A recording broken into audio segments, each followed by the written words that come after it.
नमस्कार।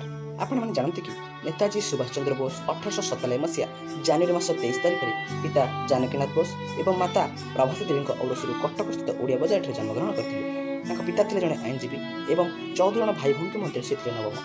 से 1909 में कटक रेभेन्सा कलेजिएट स्कूल विद्या अध्ययन कर 1913 मसीह मैट्रिक परीक्षा द्वितीय स्थान अधिकार करते एवं 1919 मसीह पिता बाध्यबाधकता बिलात यात्रा कर 1920 मसीह आईसीएस परीक्षा चतुर्थ स्थान उत्तीर्ण होते।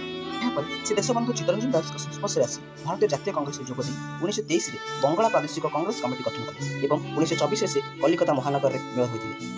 1939 से फरवर्ड क्लब नामक एक नूतन दल गठन कले और सशस्त्र द्वारा ही भारत को ब्रिटिश साम्राज्य मुक्त कर विश्वास करते। से जानते शत्रु शत्रु हूँ मित्र। यही अर्थ में भारत स्वाधीनता भारत बाहर युद्ध करने निमित्त 1941 जनवरी 17 तारिख से भारत सीमांत अतिक्रांत कर अफगानिस्तान और सोवियत रूस मध्य बर्लिन पहुंची एवं सेठारे रेडियो मध्यम भारतवासी को एकजुट करने निमित्त आह्वान देते। नेतृत्व में 1943 आरंभ होता दिल्ली चलो अभियान। एथि आतंकित हो पड़ते इंग्रेज सेनाबाहिनी। मात्र 1945 में रहस्यजनक भाव सुभाषकर होता एक विमान दुर्घटन मृत्यु।